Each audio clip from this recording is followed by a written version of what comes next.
What's up, guys? Media Bias here from the Halo Archive. This is the first video in the multiplayer map lore series. Today we're going to be talking about Abandon and all the mystery that it holds. I have myself here. We have Toa Freak from Waypoint and Canon. Hey there. And we also have Nocti Vegas from our forum. What's going on, guys? So today, you guys, we'll just start off. Start off looking at the map here, and obviously 343 created this dark, ominous feel in the map, and it's a great multiplayer map from a gameplay standpoint. I really like it. It's one of the best capture the flag maps, I thought. But there's upon second glance, there's a lot more to it. And honestly, I have no idea what 343 intends, but you guys know as well as I do that 343, they connect dots, and everything they say has a little more meaning to it. Oh, yeah.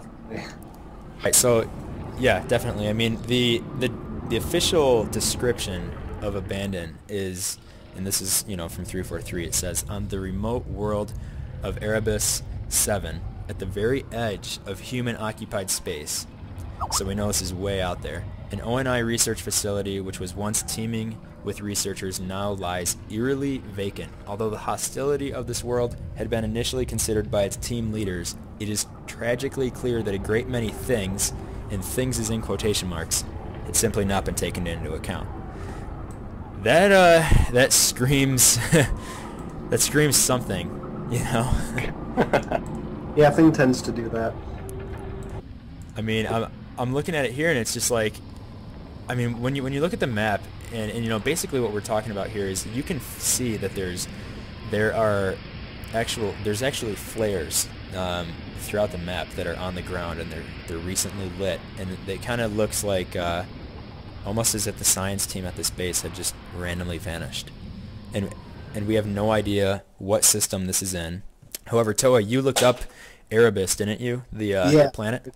Basically, there's not a whole lot about it, but I mean, it comes from this. What they call it this Greek primordial deity, and it basically means deep shadow or deep darkness or shadow. So, and he's the personification. Erebus in Greek mythology is the personification of darkness. So, wow. Yeah. An aptly picked name, I think. Definitely. I mean, Nocti, did you have anything you wanted to put in on that? Well, I mean, aside from the fact that it's obvious that there's something going on here, he mentioned the word precursor, and while I understand precursor, it wasn't being used in the tense that I'm taking it in, this place is really organic. Aside from the actual base, the UNSC base that's here, the lab, everything around this just screams to me flood, even though it's not. Well, that brings up a good point, too, because, I mean, it's on the very edge, it says, of human-occupied space, by the time 2557 or whatnot. And, I mean, so we know it's far out, which, I mean, I don't know necessarily where the system is, if it's past the Maginot line. But, I mean, what if the planet had been overrun by flood at one time, and, with the Halo, I mean, back before that, the Halo rings fired, but it's like, it almost reminds me of like a desolate, what was once like a infested flood world. A little bit, but you'd think it would have changed quite significantly. I mean, who knows how much it really could have changed in 100,000 years. I mean, talking about that whole flood thing, I mean, some of the sounds in the background on this map sound very flood-inspired. Nocti talked about the organicness of this world. Like, right near where the flares are we were talking about, and if you have the video pulled up, not for the people viewing this, but for us when we're putting this together, obviously, it's at about 13 minutes. You have this airlift that's built into the tree, and it just it looks like the gas is just escaping from this hole in the ground. So, which gases like that would suggest some sort of organic makeup. Right. Yeah, I'm looking at that now, and it's funny that you say that. I had never really, I mean, obviously it's there, for gameplay purposes as well, but I mean, they added that hole in the middle of that ground. It's a little different. You even have, like, you'll notice sometimes, like, there's the, you know, along with the trees, they have these roots or vines, I guess it could be vines, that just, they have a whole different look to them than the rest of the, than the trees themselves. You know, they're much, they almost look like snakes. It looks liquid, or like it looks very slimy. You know which one, you know what I mean? Yeah. I mean, it almost, I don't know, it looks like they purposely made it stick out. It almost looks like a grave mine tentacle. That's what it reminds me of. Yeah, exactly. That too. That's what no one wants to say it, but I'll say it. The whole thing just makes you think flood, but that might just be, you know, aesthetic similar. Yeah, exactly. I mean, and you know, I mean, for sure, everything that they do is gonna be for, you know, not only gameplay, but you know, I mean, like you said, it could just be for the aesthetics of it, to kind of give you that nostalgia, like make it just a little creepy, just to have a creepy map. But yeah, but you know, they did put in a lot of these smaller little aspects, and it's like you never really know with 343. You know, we could, I mean, we could hear something on the new TV show that comes out that references this map. I mean, who knows? It's just they've connected so many, basically just hanging strands that Bungie left, and they've connected it to their story now, which is most definitely different than where Bungie was, you know, originally thinking it was going to go. And I mean, they've brought it together, so it's like I wouldn't really leave any theory out, you know. Definitely. And we haven't even started to talk about, you know, possibly the most mysterious aspect out of the entire map, which everyone has kind of known about, is if you guys go ahead and fast forward to the creatures in the basement of that research facility on the first floor. You've got these two creatures that are just sitting in these floating in these testing tubes. That, I mean, they look like something from Jurassic Park almost, but I mean, it's weird. It looks like they almost have growths on them and everything too.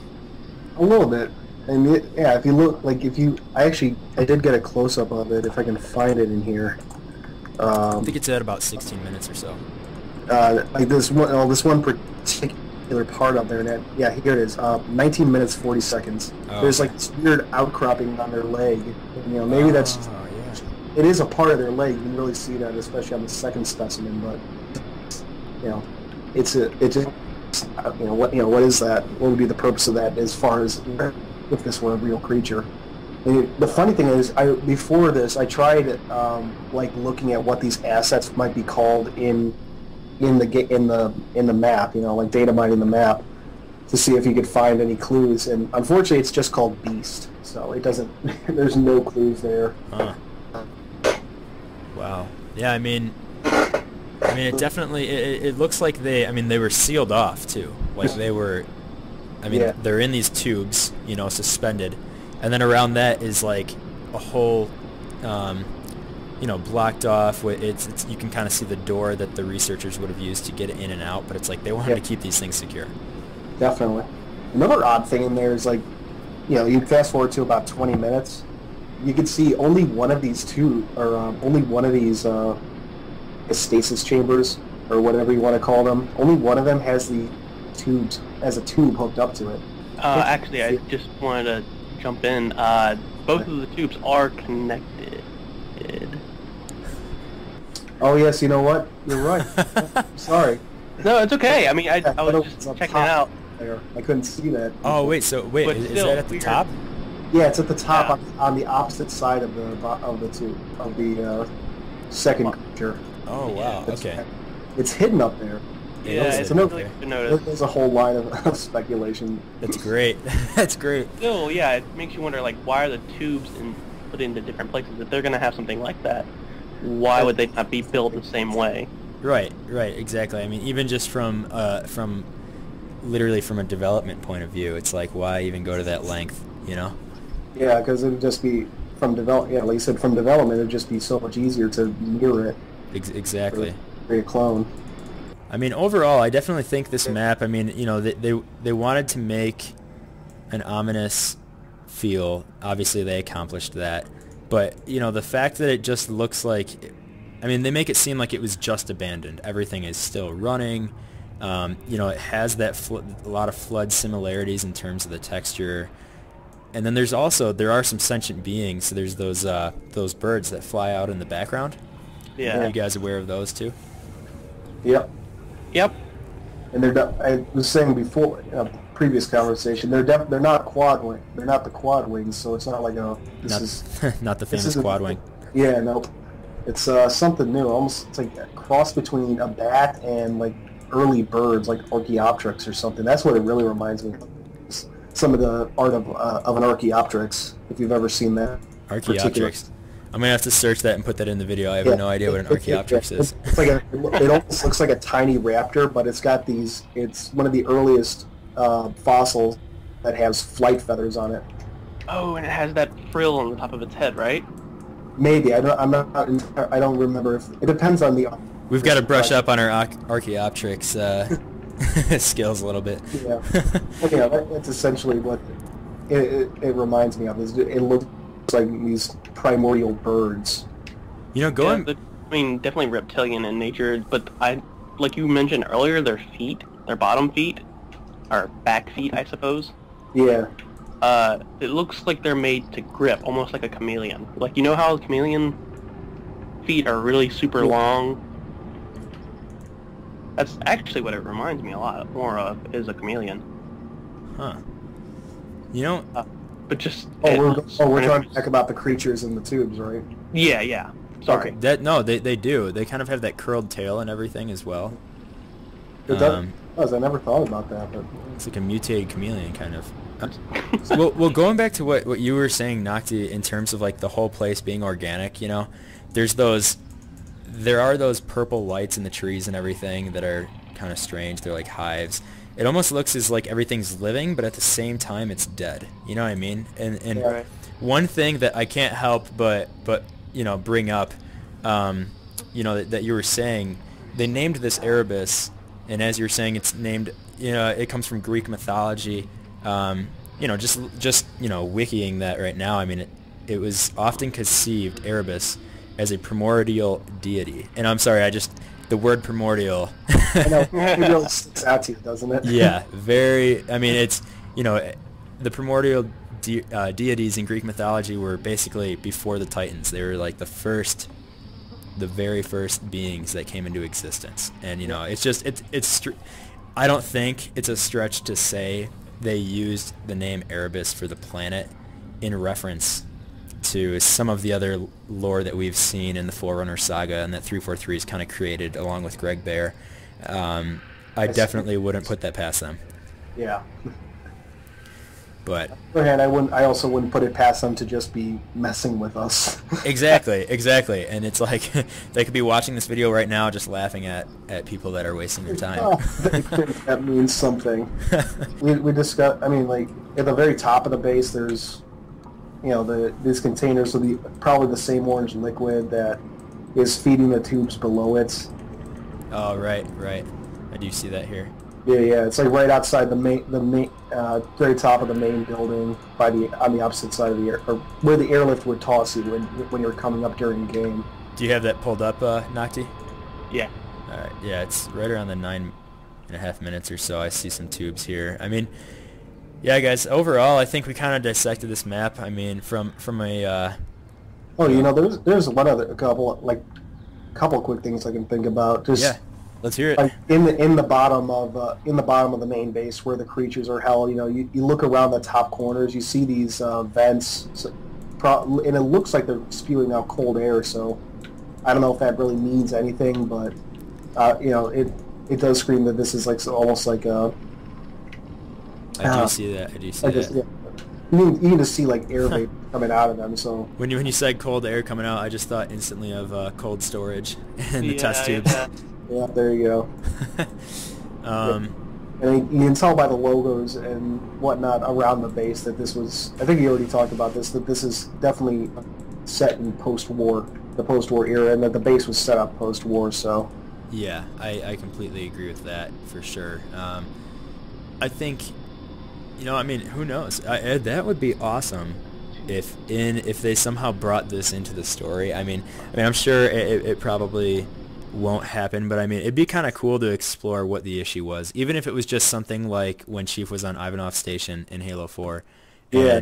and you know there's that quick mission. I mean you're only there for one time, but you see this whole team of researchers just get taken out, you know, and it's like a whole story within the story, and it'd be kind of cool to visit this place and just find out what the hell was going on. Definitely. See what the source of some of these weird ass sounds are. Yeah, there are some very. Nocti, you heard those as well, correct? Yeah. Yeah. I didn't really realize it until we put this video together by Toa. I mean, I was kind of blown away by all the background sound effects they added. Yeah. When you're playing, when I was going through this, you know, I'm not one easy to scare, but this this was good. I got very unnerved. Yeah, sitting there in the dark doing this by yourself. Okay, there's some Easter egg where a giant chicken is going to come and like torch me or something. They're going to pull an Epic Games on me. It does seem to hint that there's some very nasty creatures out there. For sure. So, yeah, guys, I mean, I'm pretty much out of ideas for this map or any theories, anything. Anything else from you guys that you have, you know, detailing the map at all? The only thing I can add is that we have a similarity from what we saw on the swamps of installation 04 and 05. Yes, I did. I have seen people make that reference before. It completely escaped my mind until just now. But we have the little glow bugs. That is true. Mm-hmm. Huh. You know, I mean, I'm instantly, it's bringing me right back to that first, you know, that first Halo game in Combat Evolved, where you're walking through the swamps and you see these glowing tree-like things, and it kind of looked like it was infested by flood there as well. You know, that is actually a really good point.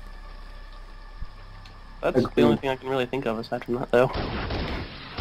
I think we pretty well dissected the map. Oh, I actually did think about something a little bit earlier when we were talking about the tree with all the flares in it. Mm-hmm. I noticed that there's a platform, or I mean it's kind of obvious, but there's a platform, a human platform, built around the tree. But what I was thinking is, what if this tree actually grew over, or whatever the fuck this thing is, giant branch thing. I don't really know what it is, but it looks like it could have possibly grown over one of those ventilation shafts, those boosters, because if you look at that and then you look at the actual thing, it's right. It's pretty similar. And there's already two of them on this level, so I mean it wouldn't surprise me if there was, you know, a third for whatever the purpose they serve. I don't really understand what these serve as within it's quick travel lore, so to walk. But still, I mean, yeah, it's the exact same particle effect with, you know, just with some leaves and organic material tossed in to, you know, make it look a little different, but I mean, same kind of particles shooting up through it. Yeah. And then the flares, I'm not really sure where they're supposed to lead, because they come through here and then they don't go anywhere. They just stop at this tree. There's no like leading off into this direction and then no trail, you know. Yeah, it just comes right here to this tree and that's it. Like at best, I could think that, like, from a multiplayer standpoint, there's supposed to be like base markers. The only thing that's kind of weird is that there's so many more of those like organic glow fruit or glow things on the other side to mark the blue base or blue side essentially. So it would make me that makes sense though. Huh? That makes sense though. Yeah. I mean, now that I think about it, because that's one idea. Just if I think that the flares don't go further, like you said. But who knows? Who knows? Yeah, no, that was a good point, though, man. I mean, I definitely, you know, I mean, everyone's focus is on those creatures, obviously, but there's a lot more to it. a lot more little details that I didn't even realize until we just did this now. And I mean, as we're looking at it, we seem to find more and more. And I mean, some of it we're going pretty into detail about, but I mean, there's evidence to substantiate our theories here, and so very very interesting. I'm looking forward to doing more of these. I mean, impact. Everyone knows about impact. That one we could probably talk about for days. All right, guys. Well, yeah, looks like that's all the time for today. That was pretty interesting. I learned a lot more and realized that there's a lot more going on this map than I'd initially thought about 15 minutes ago when we started this. Nocti, Toa, you guys have anything to say, man? Thanks for having me. I think that's pretty much it. Yeah. All right, guys. Well, we're gonna have this is the new series, multiplayer map lore. We're gonna have more of these. There's plenty of Halo maps, as you guys all know, that have background and some that go even more in depth than this one. So we'll definitely have more episodes, and looking forward to it. Thanks for watching, and everyone have a good one. See ya. Ta.